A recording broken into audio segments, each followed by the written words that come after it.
देखने को मिल रहा है। इस वक्त की बड़ी खबर हम आपको बता रहे हैं। लखनऊ में ब्लैक फंगस से एक महिला मरीज की मौत हो गई है। लखनऊ के लोहिया संस्थान में ब्लैक फंगस से मौत हुई है। मथुरा में भी ब्लैक फंगस के 3 मामलों की पुष्टि हुई है। कोविड से ठीक होने वालों पर ब्लैक फंगस का कहर टूट रहा है। एक महिला मरीज की मौत की खबर आ रही है लखनऊ में ब्लैक फंगस से। मथुरा में भी ब्लैक फंगस यानी म्यूकरमाइकोसिस के 3 संक्रमित मरीज सामने आए हैं। दरअसल कोविड से जो मरीज ठीक हुए हैं उन पर इस ब्लैक फंगस का खतरा मंडरा रहा है। वैसे तो इसको अपने आप में ही एक रेयर इन्फेक्शन कहा जाता है, लेकिन हाल ही में भारत के अलग अलग राज्यों में इस तरह के मामले सामने आ रहे हैं। यूपी में भी ब्लैक फंगस से कई संक्रमित लोग हैं और लखनऊ में तो एक महिला मरीज की मौत भी हो गई है और मथुरा में भी ब्लैक फंगस के 3 मरीजों की पुष्टि हुई है। कोविड से ठीक होने वालों में अब ब्लैक फंगस का खतरा बढ़ता जा रहा है। कोविड से ठीक होने के बाद 3 से 4 दिन के अंदर इसके लक्षण आते हैं।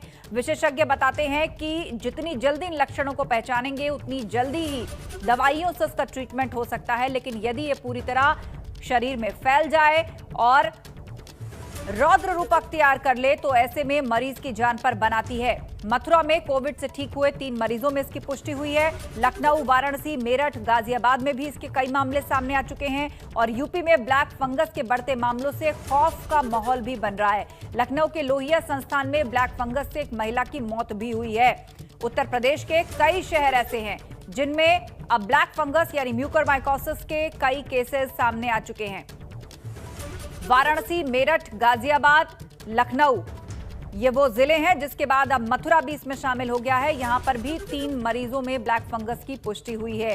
हालांकि विशेषज्ञ बताते हैं कि जो मरीज डायबिटिक या शुगर जैसी बीमारी से ग्रसित हैं उनमें इसका खतरा ज्यादा रहता है, लेकिन ये किसी को भी हो सकता है। तो ऐसे में कोविड से रिकवर करने के बाद जल्द से जल्द इसके लक्षणों को पहचानना बहुत महत्वपूर्ण होता है।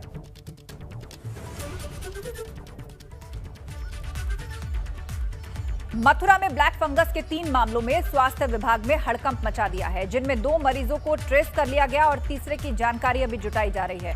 ब्लैक फंगस की चपेट में आए 3 में से 2 मरीज कोविड से ठीक हुए थे, जिसके बाद उन्हें वायरस ने भी घेर लिया और आंखों से कम दिखने की शिकायत हुई और उसी वक्त ये डाउट हुआ कि कहीं म्यूकरमाइकोसिस की तरफ तो ये मामला नहीं, और आखिरकार पुष्टि हो गई।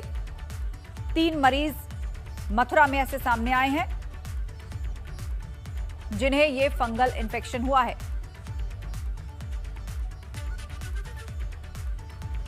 मैंने मां को 23 अप्रैल को भर्ती किया। मां ने बोला कि 25 अप्रैल से ही मेरी रोशनी चली गई थी।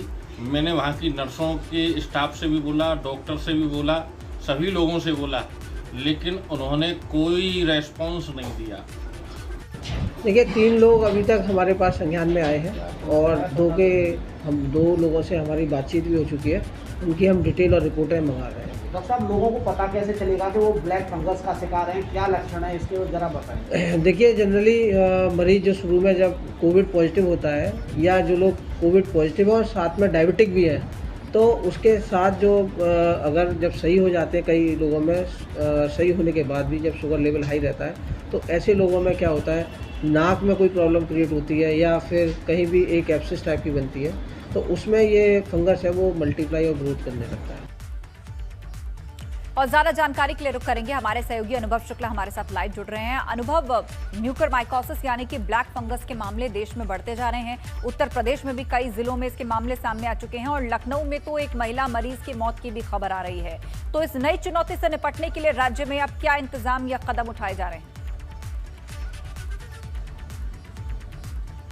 देखिए, ब्लैक फंगस जो है वो कोरोना से जो मरीज ठीक हुए हैं उनको भी हो सकता है। और अभी लखनऊ में जो मौत हुई एक महिला की, 1 महीना पहले रिकवर हो गई थी वो, और उसके बाद उनको कुछ तकलीफ हुई, आंखों के पास और मुंह के पास कुछ सूजन हुआ, तो परिवार वाले उनको लोहिया संस्थान ले गए। वहाँ पर डॉक्टरों ने जब चेक किया, जांच की, तो ये पता चला कि हाँ, वो एक ब्लैक स्पॉट दिखा, यानी वो ब्लैक फंगस था। उससे पहले ही कि और को ट्रीटमेंट करते उस महिला का निधन हो गया। केवल लखनऊ की अगर बात करें तो 8 ऐसे मामले हैं और कई ऐसे मरीज हैं जिनकी आंखों की रोशनी पर असर पड़ा, यानी उनको दिखाई देना कम हो गया है। कानपुर में तो 50 मामले हैं, गाजियाबाद में भी एक मामला है। तो यूपी के भी अब शहरों में ब्लैक फंगस के जो मामले हैं वो सामने आ रहा है और ये काफ़ी खतरनाक है। ख़ासतौर से ये फेफड़ों पर असर करता है और कोविड के जो मरीज़ जिनकी इम्यूनिटी कमज़ोर होती है उनको ये ज़्यादा हम कहें तो प्रभावित करता है। इसीलिए कहा जाता है कि एस्टेरॉयड काफ़ी कम लीजिए। और दूसरा, जिनका शुगर लेवल बड़ा होता है उनके लिए ये काफ़ी ख़तरनाक होता है। लगातार अब डॉक्टर इस पर रिसर्च कर रहे हैं कि किस तरीके से किन दवाइयों के सहारे इस ब्लैक फंगस से जो पीड़ित मरीज हैं उनको ठीक किया जाए, कौन सी दवाइयाँ ज़्यादा प्रभावी है। देखिए, एक तरफ कोरोना का तो हम कहें विकराल रूप देखने को मिल रहा है, ऐसे में ब्लैक फंगस ने भी मुश्किलें बढ़ा दी हैं। ना केवल जो पीड़ित हैं बल्कि डॉक्टर भी हैरान है कि किस तरीके से इसका इलाज किया जाए। अपने आप में एक नई तरह की बात है। ऐसा नहीं है कि जब आप कोविड पॉजिटिव हैं तभी आपको ये ब्लैक फंगस जो है इन्फेक्ट कर सकता है। यानी आप नेगेटिव हो गए, ठीक हो गए, दुरुस्त हो गए, चलने फिरने लगे, उसके बाद भी ये आपको इफ़ेक्ट कर सकता है और ये काफ़ी ख़तरनाक है। ख़ासतौर से आँखों के पास, मुंह के पास सूजन आ जाता है, स्किन इन्फेक्शन हो जाता है, ब्लैकनेस आ जाती है स्किन में, तो ये कुछ इसके लक्षण हैं। कई बार तो फेफड़े पे चूँकि असर करता है तो सांस लेने में दिक्कत होती है।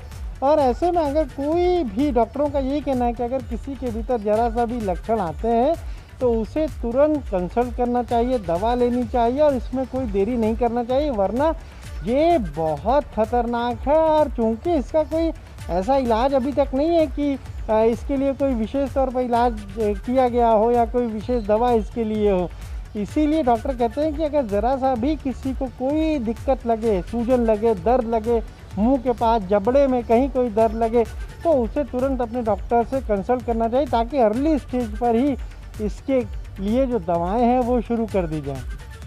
जी हाँ, बिल्कुल। तो यहाँ पर भी लक्षणों को वक्त रहते पहचानना जरूरी है। और एक बहुत महत्वपूर्ण बात अनुभव आपने पॉइंट आउट करी कि जिस महिला की लखनऊ में मौत हुई है वो कोविड से रिकवर हो चुकी थी, 1 महीना हो गया था रिकवरी का, उसके बाद उनको ब्लैक फंगस इन्फेक्शन हुआ और कब से ये बॉडी में था उसका पता नहीं चल पाया।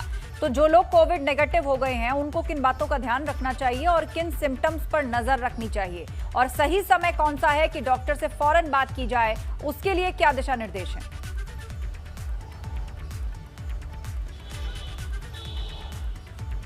देखिए, केजीएमयू के जो प्रवक्ता हैं डॉक्टर सुधीर सिंह, उनका ये कहना है कि ख़ासतौर से ये लंग्स पर ज़्यादा प्रभावी रहता है और इसकी वजह से चूँकि एक ब्लैक स्पॉट बन जाता है तो सांस लेने में काफ़ी दिक्कत होती है, तकलीफ़ होती है, वो तो एक वजह होती है। लेकिन कई बार क्योंकि ये जो ब्लैक फंगस है ये एक ऐसा, हम कहें तो, कि जो मुंह के जरिए, नाक के जरिए जाता है, तो ये दिक्कत करता है आँखों के पास, मुंह के पास, और यहाँ पर स्किन जो है उसको प्रभावित करता है। यानी अंदर ही अंदर इसको खोखला कर देता है, ब्लैकनेस आ जाती है, डार्कनेस आ जाती है और वो बेहद ख़तरनाक स्थिति होती है। क्योंकि जो केस लखनऊ में सामने आया है उसमें भी यही स्थिति थी। यानी परिवार वालों को समझने का मौका नहीं मिला, डॉक्टरों को समझने का मौका नहीं मिला।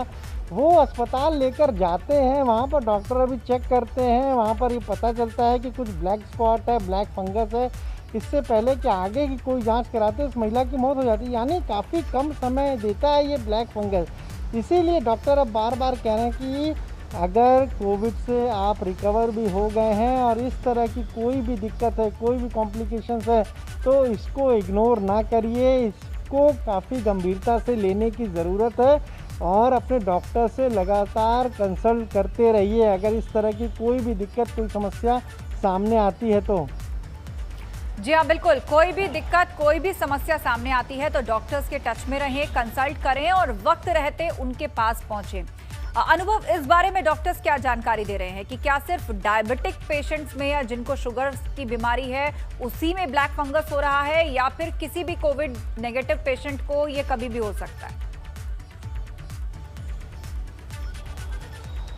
देखिए, अभी जो केसेस आए हैं उसी को हम कहें आधार बनाया है डॉक्टरों ने और उसमें तो यही देखने को मिला है कि जो शुगर के पेशेंट हैं, डायबिटिक पेशेंट हैं और जो एस्टेरॉयड ज़्यादा लेते हैं उनके भीतर ये लक्षण ज़्यादा देखने को मिल रहे हैं।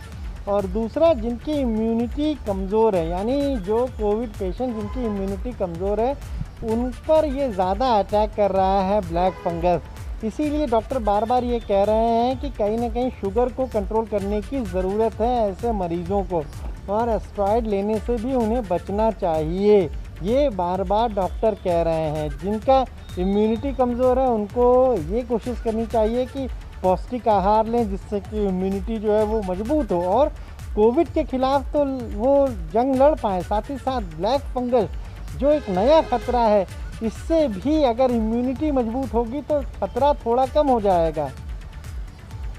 जी हाँ, बिल्कुल। तो अभी तक कोरोना को लेकर लोगों के बीच में एक डर था, जिस तरह से कई लोगों की जानें जा रही थी, अचानक उनको समस्या आ रही थी, ऑक्सीजन लेवल कम हो रहा था, उसके बाद हार्ट अटैक एक चुनौती बन के आया कि ब्लड क्लॉट्स बन सकते हैं, उससे भी खतरा हो सकता है, और उसके बाद अभी ये ब्लैक फंगस।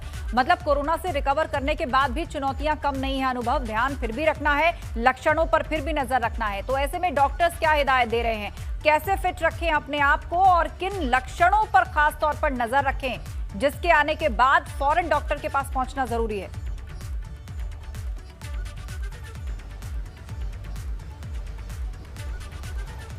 देखिए, डॉक्टर्स का साफ तौर पर कहना है कि अगर आपको ज़रा सा भी लगता है कि आपके आँखों में कोई दर्द हो रहा है, कोई चुभन सी हो रही है, कोई सूजन आपको दिखे पूरे चेहरे के पास, आँखों के पास, मुंह के पास, जबड़े के पास, कहीं पर भी कोई अगर आपको सूजन दिखे, कोई भी दर्द हो या तकलीफ़ लगे, या फिर आपकी स्किन जो है उसमें कहीं डार्कनेस आ जाए, कहीं ब्लैकनेस आ जाए, कालापन कहीं आने लगे, तो ये एक तरीके से संकेत है कि शायद वो ब्लैक फंगस का हमला हो सकता है। यानी ब्लैक फंगस ने कहीं ना कहीं जो बॉडी के भीतर वो घुस गया है और वो शरीर को कमज़ोर कर रहा है, ये एक संकेत हो सकता है। डॉक्टर अभी फ़िलहाल यही कह रहे हैं और उनका साफ तौर पर कहना है कि कई बार, चूँकि ये फेफड़ों में भी चला जाता है और सांस लेने में जब वो फेफड़ों में ब्लैक स्पॉट हो जाते हैं तब काफ़ी दिक्कत होती है सांस लेने में। पेशेंट को सबसे ज़्यादा तकलीफ़ तब होती है। पेट दर्द की भी शिकायत आती है, बहुत सारे ऐसे मामले आए हैं जिसमें लगातार पेट दर्द मरीज को बना हुआ है। क्यों? क्योंकि ब्लैक फंगस का असर है। तो डॉक्टरों ने यही कहा है कि ख़ास तौर से अगर पेट दर्द हो, आँखों के पास, मुंह के पास, जबड़े पर कहीं कोई सूजन हो, या फिर अगर सांस लेने में तकलीफ़ हो रही है, तो ये एक तरीके से कहीं ना कहीं ये संकेत है कि ब्लैक फंगस कहीं बॉडी के भीतर मौजूद है या फिर वो है और शरीर को कमज़ोर कर रहा है। ऐसे में अब मुख्यमंत्री ने भी कहा है कि ये जो ब्लैक फंगस आया, इस पर भी सरकार को, डॉक्टरों को निर्देशित किया है कि वो विशेष तौर से इसका जो इलाज है उस पर भी ध्यान दें और ऐसे मरीजों की पहचान की जाए, देखा जाए कि आखिर किस वजह से ब्लैक फंगस जो है उनको प्रभावित कर रहा है। एक तरीके से स्टडी भी हो सकती है, उसी के आधार पर दूसरों का ट्रीटमेंट भी हो सकता है। कौन सी दवाएं ज़्यादा प्रभावित उनके ऊपर हो रही हैं, कौन सी दवाओं का ज़्यादा असर हो रहा है, ये सारी चीज़ें कहीं ना कहीं आगे आने वाले समय में भी अगर कोई ब्लैक फंगस का मरीज़ मिलता है तो उस पर कारगर साबित हो सकती हैं, अगर अभी उस पर स्टडी की जाए, रिसर्च की जाए तो। बिल्कुल, आप नजर बनाए रखें। जानकारी और चर्चा के लिए बहुत बहुत शुक्रिया अनुभव आपका। तो डॉक्टर्स का यही कहना है कि अपने लक्षणों पर हर वक्त नजर बनाए रखें। अगर कोविड नेगेटिव हो भी गए हैं तो उसके बाद भी कई चीजें ऐसी हैं, आगे भी जंग हो सकती है, इसीलिए आपको खुद पर ध्यान रखना, अपने लक्षणों पर नजर बनाए रखना बहुत जरूरी है। आगे बढ़ते हैं। देश में 3,43,144 नए केस सामने आए हैं। देश भर का कोरोना अपडेट भी आप जान लीजिए। बीते 24 घंटे की बात करें तो उसमें 3,44,776 लोग ठीक भी हुए हैं। 24 घंटे में 4,000 लोगों की मौत भी हुई है। देश में एक्टिव केसेस की संख्या 37,04,893 है। और अब तक कुल वैक्सीनेशन कितने लोगों का हो चुका है? 17,92,98,584। 17 करोड़ से ज्यादा, यानी लगभग 18 करोड़ के आसपास लोगों को वैक्सीनेट किया जा चुका है। ये सरकारी डेटा है जो हम आपको बता रहे हैं। देश में 3,43,144 नए केस सामने आए हैं। 24 घंटे में 3,44,000 से ज्यादा लोग ठीक भी हुए हैं। हालांकि 4,000 लोगों की मौत भी हुई है। और इस वक्त जो देश में एक्टिव केस हैं वो 37 लाख के पार हैं और अब तक लगभग 18 करोड़ लोगों का वैक्सीनेशन हो चुका है।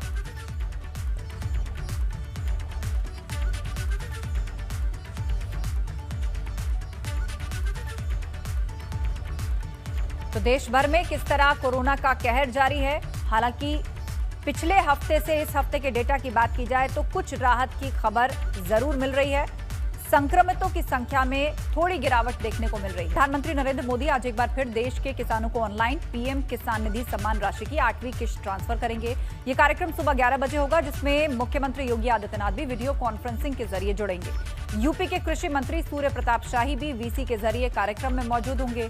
पूरे देश में सबसे ज्यादा यूपी के किसानों को ये सम्मान निधि मिलेगी। यूपी के 2 करोड़ 61 लाख किसानों के खाते में तकरीबन 5200 करोड़ रुपए ट्रांसफर किए जाएंगे। इस मौके पर प्रधानमंत्री उन्नाव के एक किसान के साथ वीसी के जरिए संवाद भी करेंगे।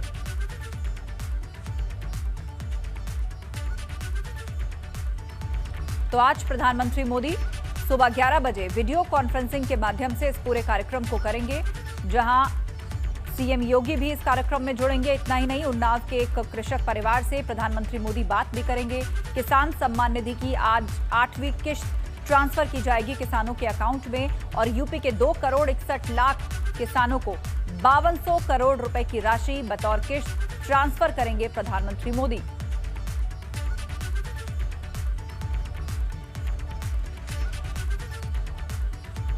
कोरोना संक्रमण को लेकर कैदियों की रिहाई से जुड़ी यह खबर है। यूपी की जेलों से करीब 4800 कैदी रिहा किए जाएंगे। 4800 कैदियों को अंतिम जमानत पर रिहा कर दिया गया है। अब तक प्रदेश में 4802 विचाराधीन बंदी हैं, जिन्हें 90 दिनों की अंतरिम जमानत दी गई है। तो कोरोना के चलते यह कदम उठाया गया है। जेलों में संक्रमण ना फैले, उसको देखते हुए यह कदम उठाया जा रहा है। कोरोना संक्रमण से बचाव को लेकर कैदियों की रिहाई का फैसला लिया गया है। 4802 कैदियों को यूपी की जेलों से रिहा किया गया है। 4802 कैदियों को 90 दिनों की अंतरिम जमानत मिली है। कोर्ट ने कैदियों को रिहा करने के निर्देश दिए थे। आज सीएम योगी कोरोना कंट्रोल को लेकर रूटीन बैठक करने वाले हैं। जिलेवार निरीक्षण के बाद आज फिर से लखनऊ में टीम 9 के साथ सीएम ये बैठक करेंगे। ये मीटिंग सुबह 10 बजे होगी और कुछ अहम दिशा निर्देश दिए जा सकते हैं। आपको बता दें, पिछले 24 घंटों में यूपी में कोरोना के एक बार फिर से 20,000 से नीचे मामले सामने आए हैं। यूपी में 24 घंटे में 17,775 नए केस सामने आए, जबकि 19,425 मरीज कोरोना से ठीक हो गए। जबकि 24 घंटों में कोरोना की वजह से 281 मरीजों की मौत हो गई। यूपी में इस वक्त कुल 2,04,658 एक्टिव केसेस हैं, जबकि राजधानी लखनऊ में 24 घंटों में 856 नए केस सामने आए। लखनऊ में 24 घंटे में 2,432 मरीज डिस्चार्ज हुए, जबकि 45 कोरोना मरीजों की मौत हुई। लखनऊ में इस वक्त कुल एक्टिव केसेस की संख्या 16,117 है।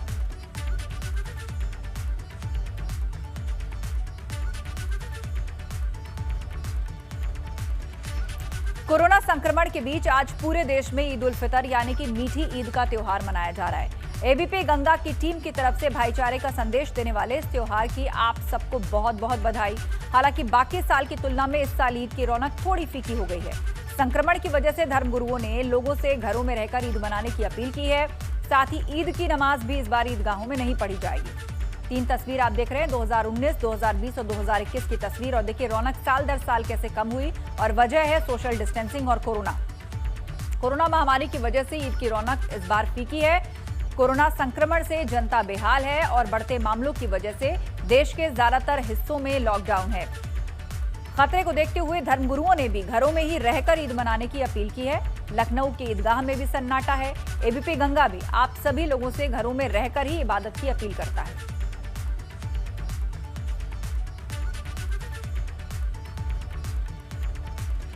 वहीं मायावती ने ईद की बधाई लोगों को दी है और ट्वीट किया है। आपको दिखाते हैं क्या लिखा है ट्वीट करके बसपा सुप्रीमो मायावती ने।